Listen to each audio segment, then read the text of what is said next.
promote equality, and it will present the party well to the national level, because of they are the grassroots. If they are well structured, that could also apply to the national level. So then that will be a very good starting point for the Gambia. So meaning, if we are asking our central government to be structured again, meaning we have to start it from our own various political parties first, and then now try to introduce that same system to the national level. All right, the Gambians against looted asset. Team Gomsabopa. Edward Francis Small Center for Right and Justice is set to hold a press conference to update the public on the poorer price of flood petition, demands the arrest and detention of the 44 youths, and to respond to the government formation of a committee to look into the data price of flood. So as we speak, there will be going to be a press conference, which is in fact going on at Banjul regarding the Gambians against looted Alliance France. Yeah. Yeah, the conference is going to held at I think it's a press conference at the Alliance Franco-Senegalese, that is around Kanifi. And I think they say up by 2 p.m. Yeah. So it will soon start. So maybe before tomorrow we will get you everything that happened at that place, inshallah. Yeah, this N24, they wrote Edward Francis Small Center for Right and Justice. Okay, the press conference is going to be at the Alliance Franco. Yes, that's just in Kanifing. Yeah. That's superb, great. National team, so the Gambia national team also will play today, but we'll come to that later on the program. Another interesting article on the papers, which is about Gambia have secure 13.78 within 6 months. I think that also is a very good point for our revenue growth. Yeah, that is a very good one, because if we say that we gain, I think that is important. It can bring a lot of development if that money is well used. So that is a very good point there. It is a welcoming news as we are progressing. And I think because of there is a lot of GRA already introduced a system where you know that collection of taxes will be through digital. So I think that really helped, so that that really helped the country to that extent that we have increased, because I think that system is what come up with the increase. When the system was there, the money cannot go into other pockets, it go direct to the GRA account. So I think that's why we have that increase. So it is something great, and GRA did well by introducing that system. Fantastic. Now let's update our people about the latest headlines in our continent, Africa to be precise. Today's major news headlines: Boko Haram attack kills 60 in Bonu. African Climate Summit 2 opens in Ethiopia. Blood Moon view in Africa. World Cup qualifiers also taking place in the African continent here. What happened over the weekend? What to expect on Tuesday as well? So, what do you know about Boko Haram? Boko Haram, I think, is a very, extreme group in Nigeria. Yeah, they've attacked and killed 60 people again in Bonu State. Boko Haram, I think, Boko Haram is something I won't say only Nigeria is dealing with. I think it affects all West Africa, because if our neighbors are affected, or our people close to us, because they are also Anglophonic countries, so it is really affecting us too, because we have a lot of them in our country and they are our neighbors. So Boko Haram is, so I think, had been there years. Boko Haram, you will sit for a month or more without hearing where Boko Haram had attack a certain place, they kill a certain number of people, or they kidnap a certain number of people. So I think the ECOWAS should try to work more and see how they will tackle that issue of Boko Haram, or the Nigerian government, because Boko Haram, I think, I don't know whether they cannot control that group or what is the issue, because Boko Haram had been there for years. I have been hearing this Boko Haram, they attack, they kidnap, they did that, and they are still in the country, nothing is happening. Yeah, so Boko Haram kills, IP kills bandits. So let's get the full details of that via on the Bulu. Nigerians see them as terrorists? The federal government does so. They have declared as terrorist groups. But no, if you want a state to be created out of your zone, there are ways you can go about doing it in a lawful manner, not through killing people.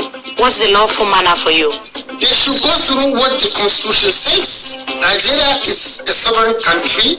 It has its rules, it has its laws, it has its constitution. You cannot create or try to impose what you felt can guarantee your own rights. No, you have to respect the right of other people.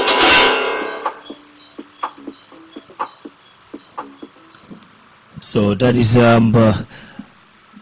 run off purely on Nigeria because of, as we said, Boko Haram leading all their newspapers there. They attacked recently and killed 60 in Borno State, which is a sad story on the DW front page as well. So be reminded. So we are going to the Alliance Franco directly to get Government Against Looted Asset to understand exactly what is the press conference all about. So let's join the waiting reporters there and then hear from them. So I believe everybody is seated. If you will give an extra 20 minutes grace period for those who probably will be came a little bit later. So I believe we can officially start the event, and then we can start off with, you know, the tradition of opening prayers in your own respective way. Open prayers.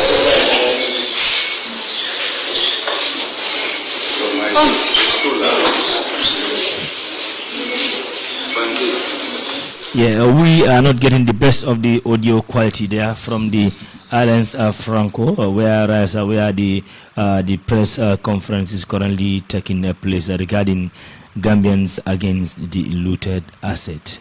So let's still proceed with our newspaper roundup in the country and see what has been also happening in the other part of the continent too. Yes,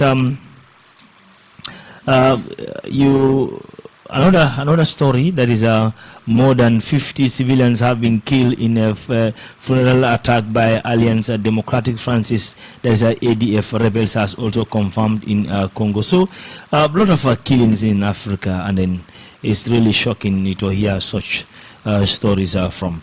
So Adama, the president of the Gambia, Adama Barrow, also received his American Corporal Award in Guinea-Bissau. Your take on that? Mr. Fati, the president receiving an award, I think it's, the award is for all Gambians, so we will say congratulations to His Excellency and to all Gambians, and more awards to come. And I think let the medal be something that will good to us and to all Gambians. Yeah. And I think it was a nice thing. Yesterday I was saying it here that the president going out to other countries like in West Africa or even in Europe or any other continent, the president could go. I think it's an advantage to the Gambia because he will go there, represent us, learn, and bring a lot of ideas to our country. So him going to Guinea-Bissau and receiving this award is a nice one. So congratulations, His Excellency, and Gambians too. All right, so let's go back to the DW to get all what we need from our continent, especially let's check ADR2, their news link, English version, and then get to speed with all that you really need to know about the Gambia and other part of Africa as well. Be reminded that you are listening to the daily podcast with me, ALHAGIE Fati, together with ADAMA NYANG. And as always, we bring you with all the latest that you really need to know about Africa. So let's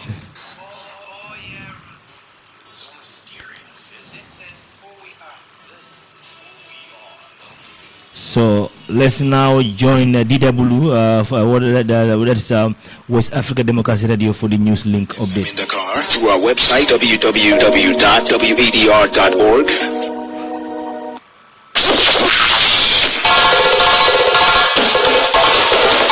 Promoting the culture of West Africa to the world. To the world. West Africa Democracy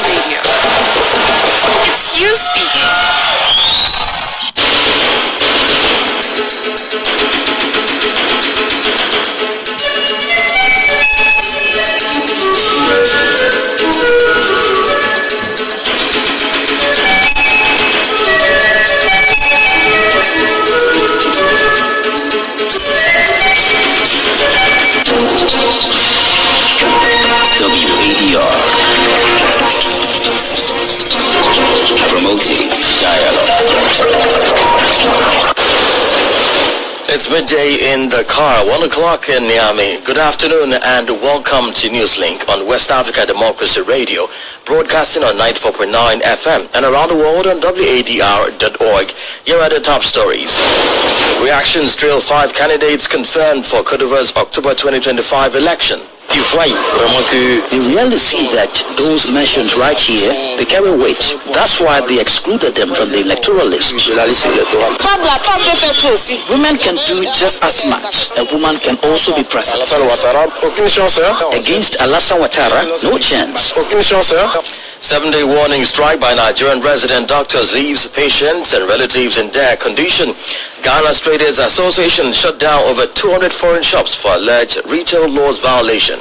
We are all Ghanaians, but we are all fans here because we don't have any authorities to fight for us. When you close your shop, we are giving you 3 days. If you refuse to do so or you don't want to comply with what you are saying, then with your force, then we might go to court.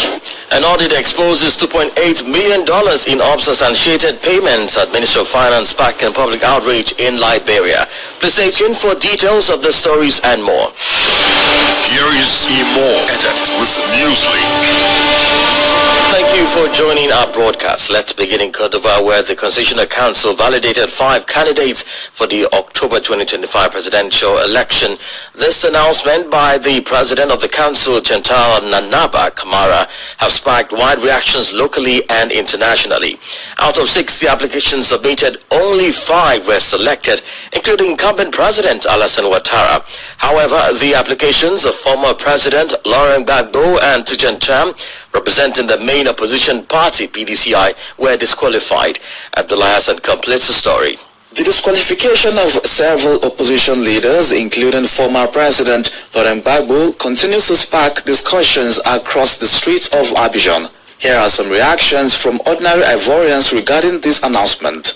You rarely see that those mentioned right here, they carry weight. That's why they excluded them from the electoral list. It can be adjusted because this is not a democracy. It's more of a dictatorship. Out of the 5 selected candidates, 2 are women, Simone Gbagbo and former Minister Henriette Lago. While feminists appreciate the inclusion of these 2 women in the presidential race, they recognize that neither one of them carries significant influence in the political arena.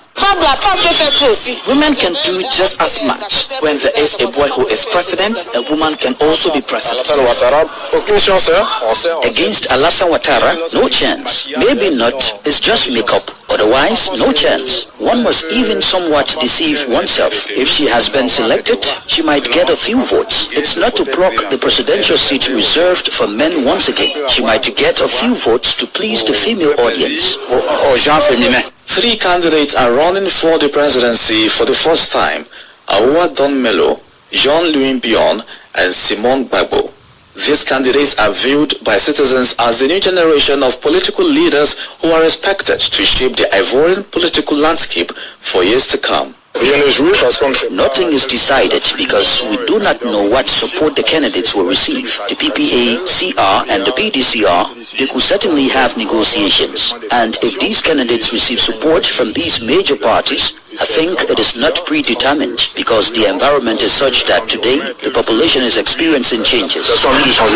As a reminder, the presidential election campaign will commence on October 10 with the polls scheduled for October 25, 2025. A report from WDR's Abidjan correspondent Marcel Harrison Blair and voiced by Abdullah Hassan. Meanwhile, in Benin, various religious denominations have provided recommendations to national stakeholders to promote peaceful elections in 2026. These suggestions were developed during a 3-day seminar organized by the Consultative Framework of Religious Denominations of Benin, which took place from September 2 to 4, 2025. Participants at the meeting highlighted the importance of conducting elections that are both free from violence and transparent. Chris Faticho reports. The meeting brought together more than 400 delegates from Benin's various religious denominations to discuss their role in ensuring peaceful elections in 2026. The religious representatives also held discussions with representatives of the National Autonomous Electoral Commission, SENA, and the National Agency for Identification of Persons. At the end of the meeting, the religious denominations committed to working for peace, democracy, and prosperity in Benin. Mohamed Lassisi is the General Rapporteur of the event.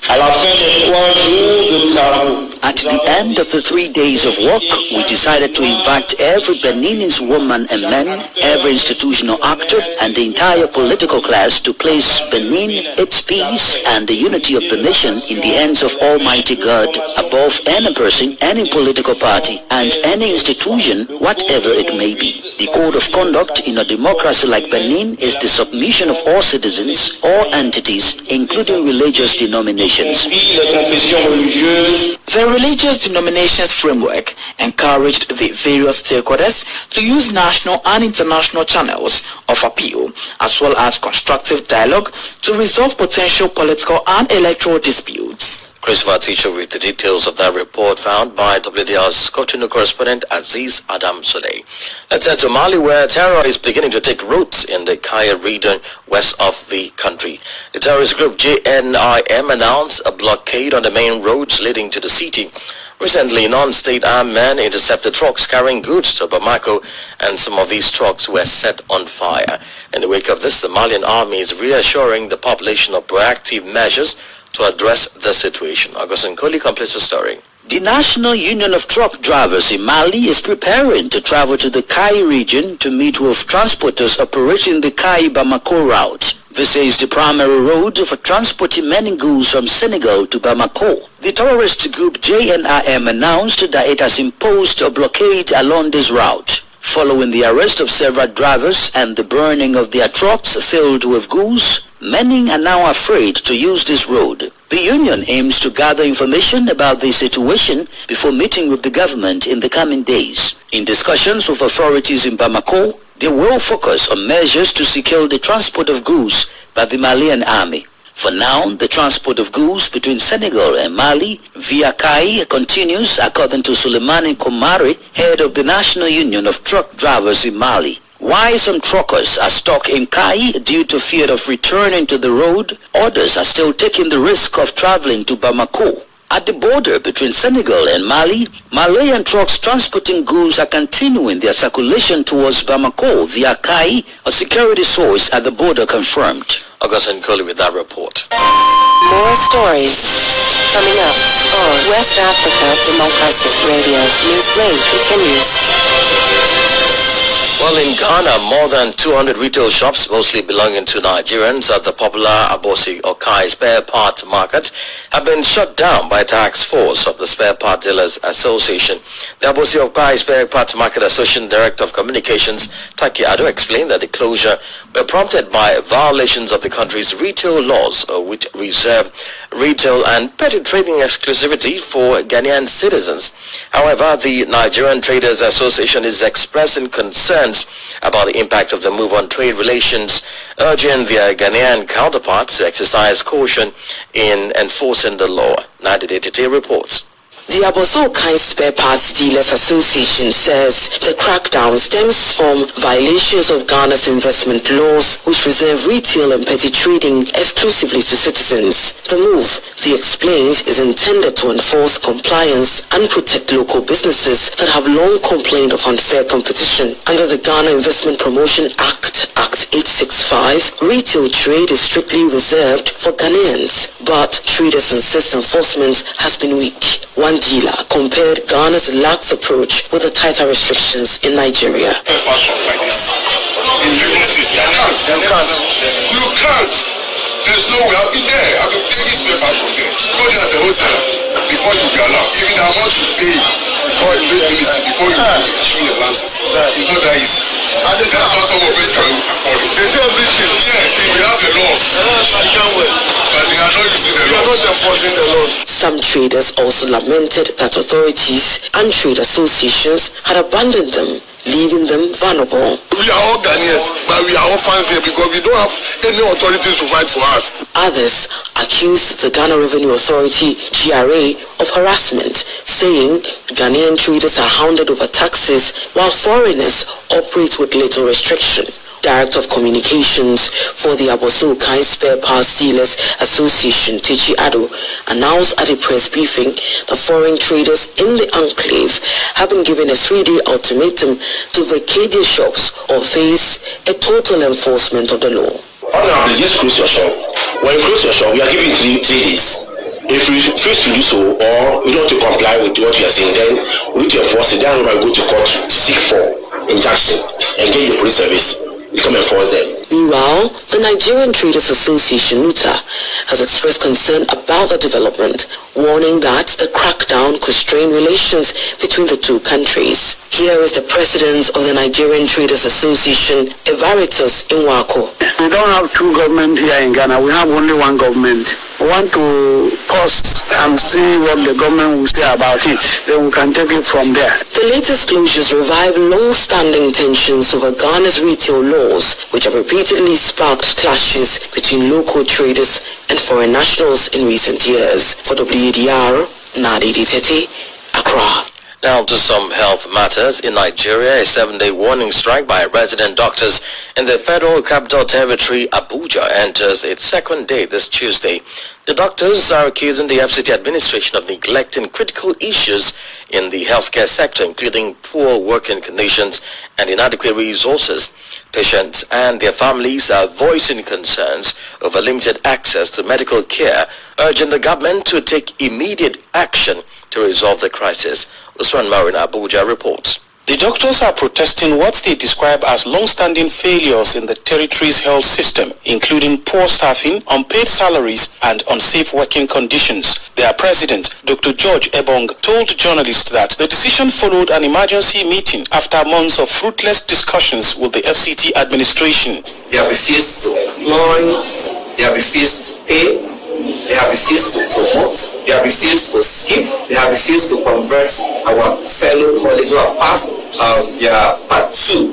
They've refused to pay the 13-month allowance arrears. We are getting demoralized to can't continue to work in this part. We expected that government should call us to negotiation table, at least to look into what we have been asking and clamoring for. But unfortunately, governments seem not to listen to us. The doctors say there has been no fresh recruitment into the FCT hospitals since 2011, leaving them overstretched and vulnerable. They cite cases of medical staff collapsing from exhaustion and even a nurse who died from a snake bite at ALHAGIE General Hospital. Patients and their relatives, worried about access to care, are appealing to the government to step in quickly. The government should do something about it. Take care of the doctor who has been working day and night, making sure that life is brought back to the right position. We are the ones suffering, because we don't have money to go to the private hospital. And if we come here, we cannot see doctors here. Where do we go to? We go home and sit, and we are sick, So I think the government should listen to whatever the doctors are saying and whatever it is they want and sort it out with them. The association is demanding that the FCT minister declare a state of emergency in all 14 district and general hospitals across the capital. It warns that if nothing changes after the warning strike, the action could escalate into an indefinite shutdown. Meanwhile, Minister of State for Health, Dr. Isaac Shalako, says talks are ongoing with the National Association of Resident Doctors, expressing confidence that the dispute can be resolved before it degenerates further. For Newslink on West Africa Democracy Radio, Usman Umar reporting from Abuja. And in more that is Usman Umar reporting from Abuja and relay on King FM 94.7.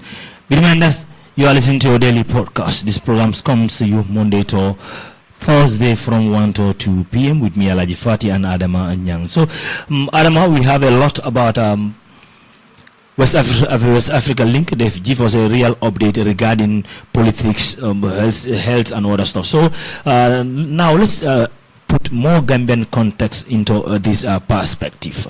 Looking at the papers this afternoon in the country, the judiciary officials bill, you have also activities talking about our parties to have a term limit structure within themselves.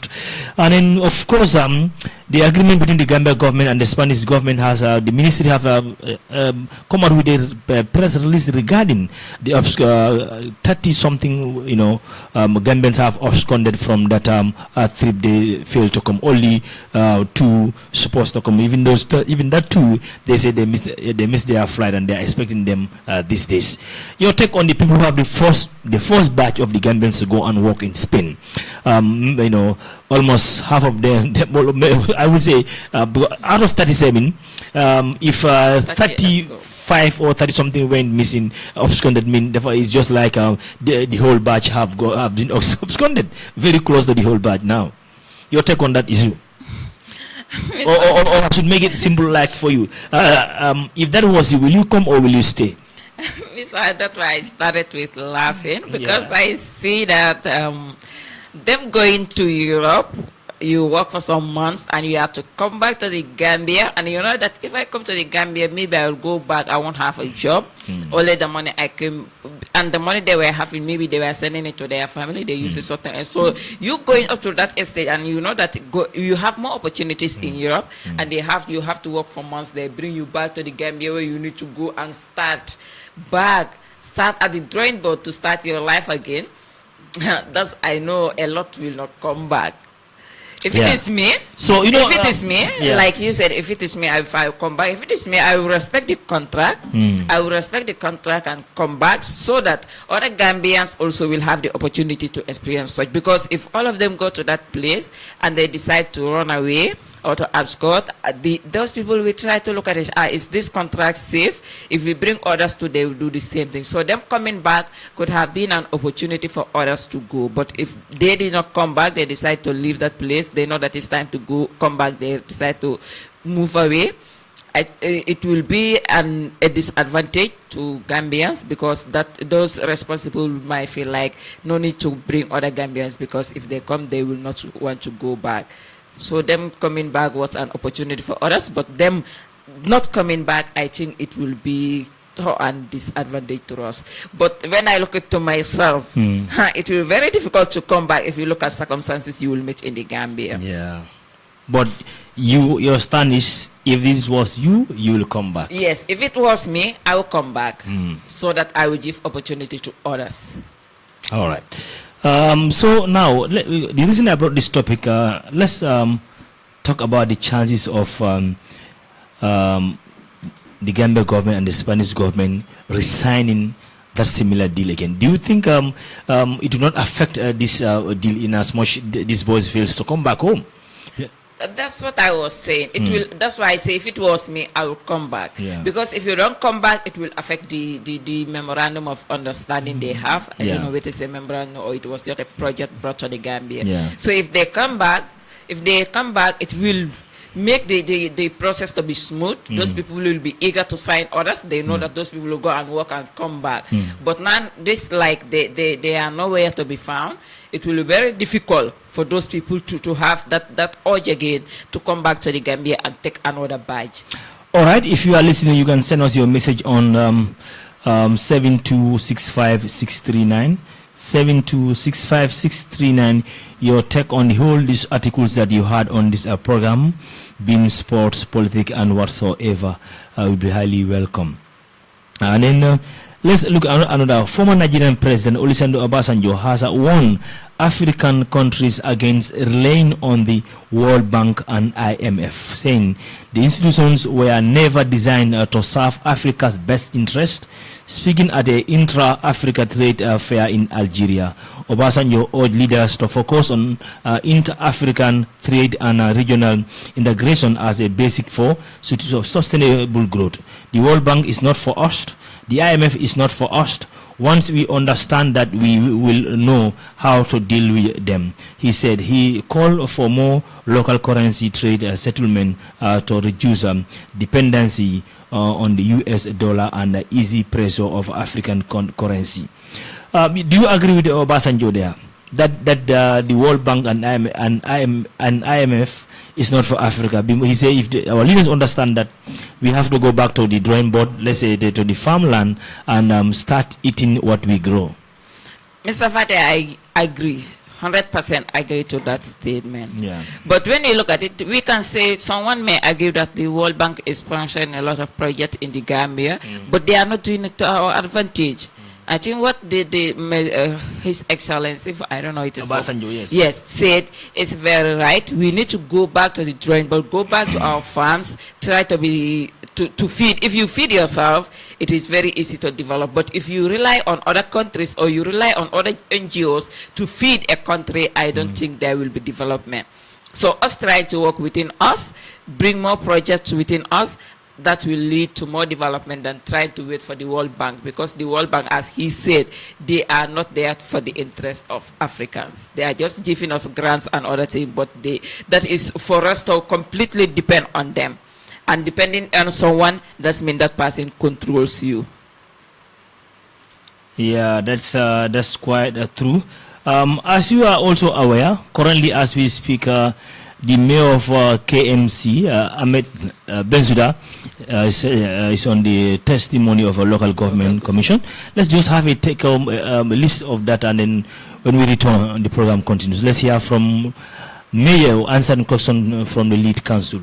Not talk about threshold. If we are to disregard the financial manual is what talks about the threshold. So if we are to disregard it, it means we are only left with the act. Yes. Correct? Yes. And so if we're left with the act, then we cannot have thresholds, because then it says clearly that council must approve. Now, not the mayor, not any other party, just the council. No money shall be withdrawn from the general fund account or any other accounts of the council unless the council has approved the withdrawal. That is the physical withdrawal. If checks are to be signed, council must approve. Yes, that's why I said council approved that the CEO has a limit and the council has a limit, so technically the council has approved. Okay, so that would not be contrary to the act, because the act did not require that there be limits in relation to the withdrawals.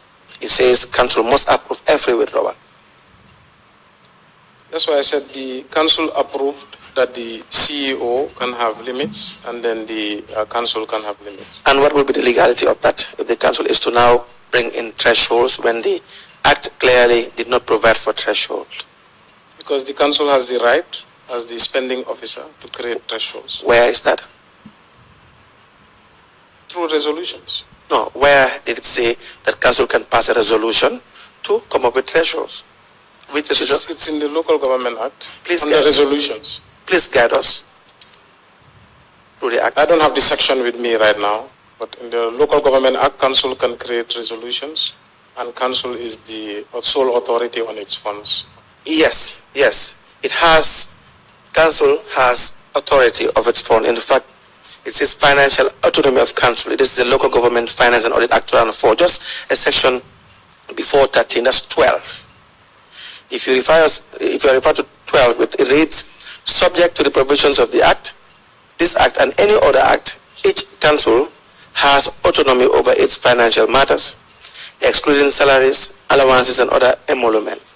Right? Yeah. Good. And so 13.1 says that no appropriation of funds by a council shall be made out of the funds of the council unless it is approved in a budget. Sub 2 now talks about the withdrawal specifically.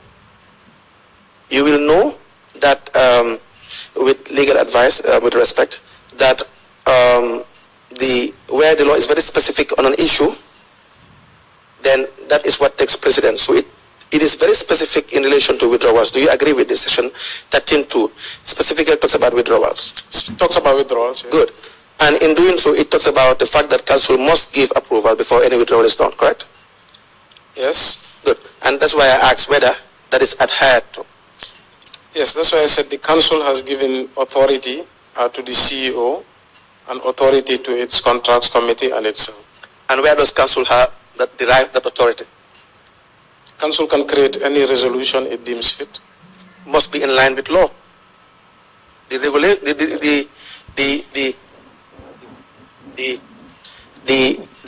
authority for council to pass resolution must be in line with law, correct? Yes. And so which law authorizes council to pass a resolution to provide thresholds? I believe this law is sufficient. Which one? The same law, money shall not be withdrawn from the general fund or other accounts of council unless the council has approved. Did it talk about threshold? Does it talk about threshold? No, but the council does a lot where the law is not specific. We create a lot of resolutions, right, if we believe that it will make operations smooth. I was just drawing to your attention because the financial manual, you refer to it a lot. Right. And I was wondering how come we never got a hold of it. Right. So that's why we did our research. Right. And through the officers who were in council, a lot of them said, well, it was never really published or gazetted, so it was never regulation. It was created. Yeah. I am not, in fact, addressing that issue. Yeah. Like I said earlier, that we will find out if it is not gazetted, it's not gazetted. Please. So these are laws and regulations, and therefore we wouldn't, when the issue of gazetting is public notice, so that's why I do not press on that. Yeah. So if you say it is not gazetted, certainly you will find out on that. And if it's not gazetted, that's fine. That's why I said that if it is not gazetted, then, and there's a requirement that is gazetted, those legal arguments, I will not go into it. But which means, going by your position, we are only left with the Local Government Finance and Audit Act. Yes. That's why I said that, which is not as flexible as the regulation. That's true. But which will not give me any other choice but to just follow strictly the Act.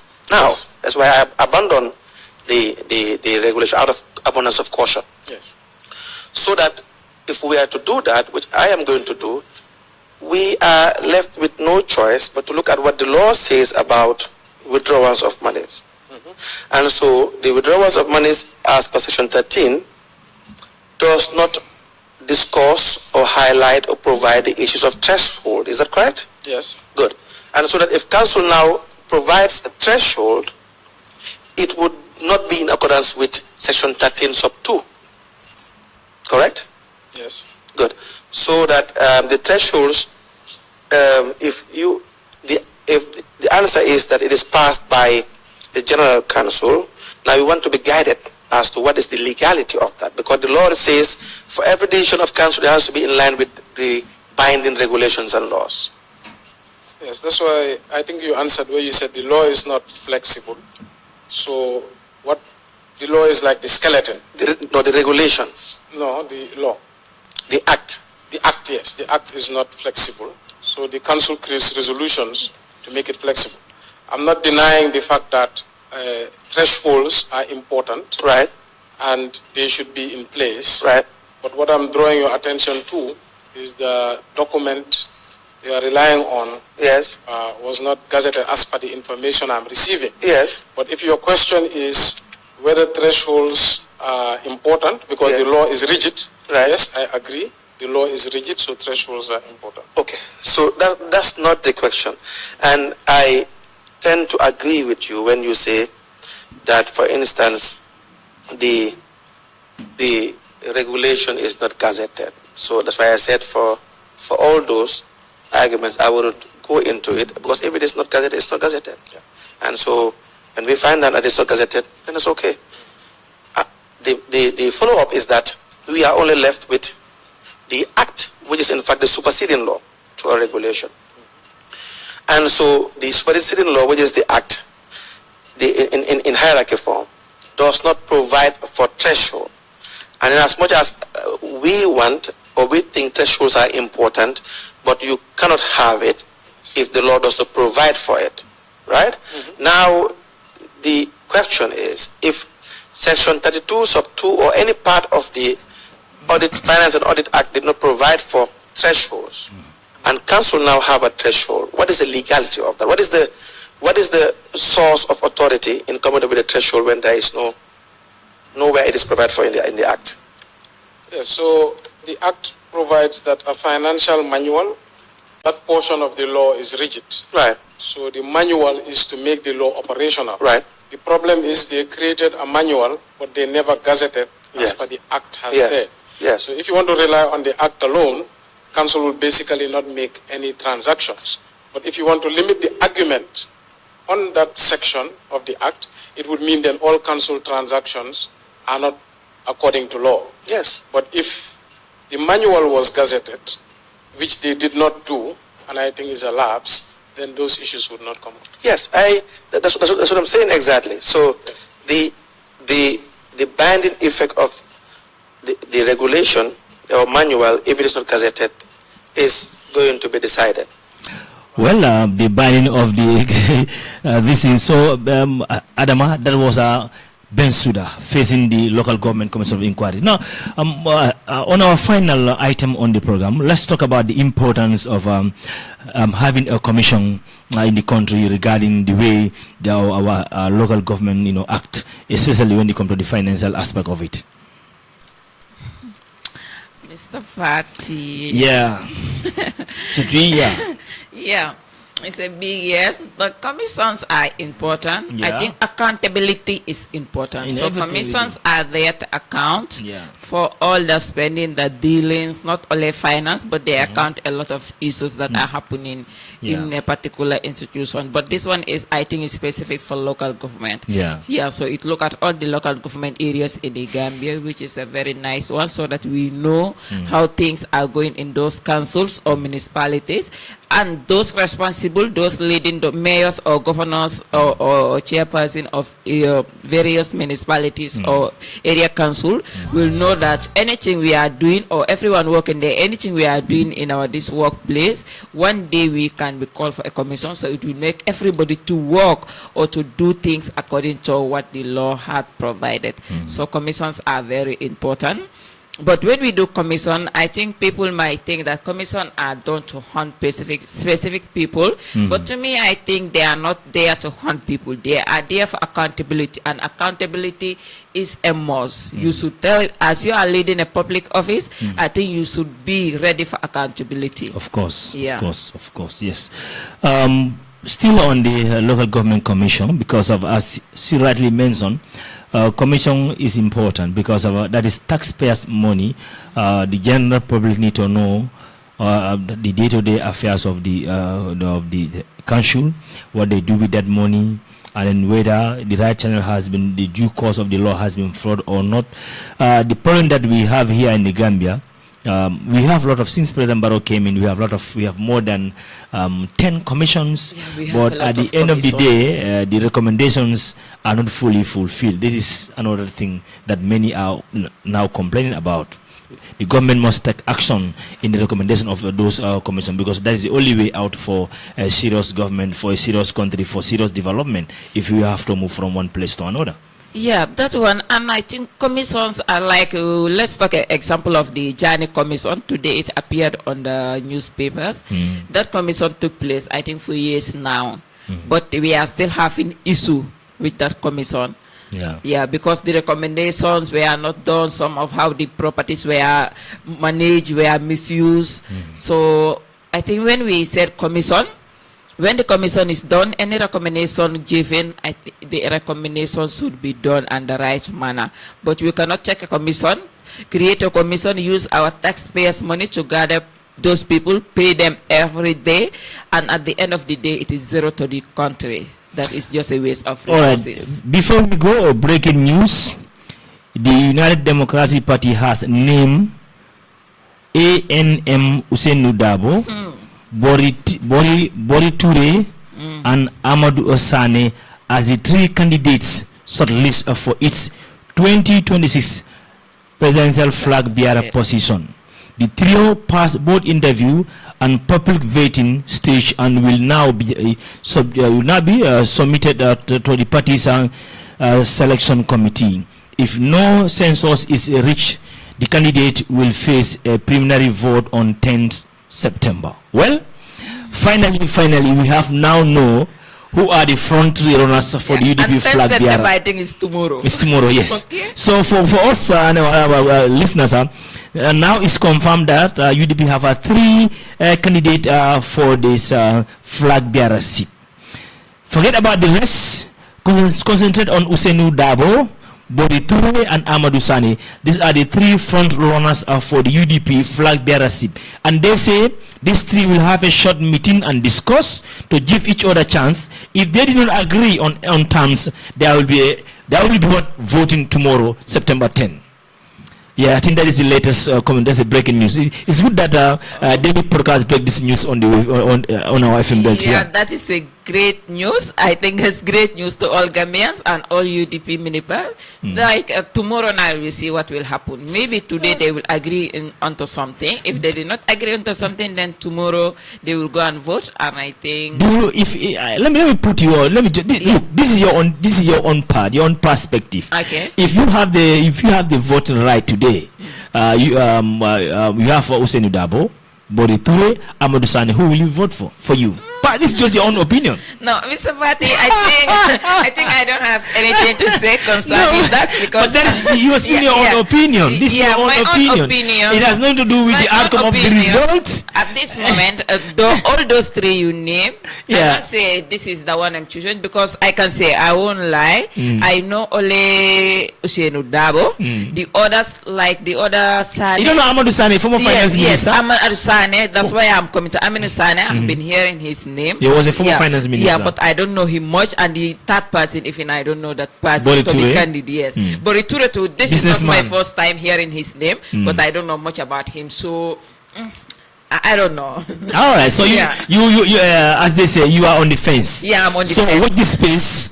Anything could happen. And for the record, I'm not under any political position. I don't have anything to do with that. Neither me too. No one here have any political affiliation with any other party. We are speaking as a concerned citizens purely on what we think and our own take on our own perspective, but not on anybody's. We don't have any affiliation with any other political party here on this daily podcast. That's why we can bring you all the political parties they are around up here, because of what. We are free, we are independent, we are not affiliated to any other political party. That is the beauty of our job. Yes. Yeah. So I think so UDP have work to do tomorrow. UDP, the whole country is listening to you and watching. So hopefully tomorrow, before our daily podcast, the result will be out. I know for the Mandinka news, probably that time the voting might be on, but 1 o'clock news probably by that time 1 to 2.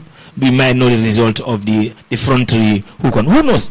So this thing will have a meeting and decide and give each other a chance. If they all have a genuine case, then they go to the polls, and then whosoever emerge as a winner, then we all go, with that person. I think that's the whole situation here. So Adama, let me allow you to say your final words to listeners, because of we have now run out of time. Now we have 5 minutes to go. Yeah.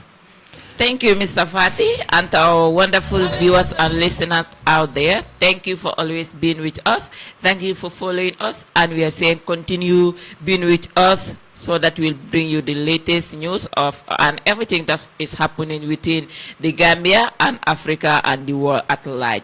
So follow us every day from Monday to Thursday from 1 to 2 p.m. as we bring you all the latest news, and we will have our say. We are not judging. We are not trying to say anything that we are with these people, but like we are just trying to analyze from our own perspective of things. So thank you for being there, and bye-bye from me. Well said, Adama, from me, ALHAGIE Fati, and the rest of the team. Thank you for the pleasure of your company. Have a peaceful day. Goodbye.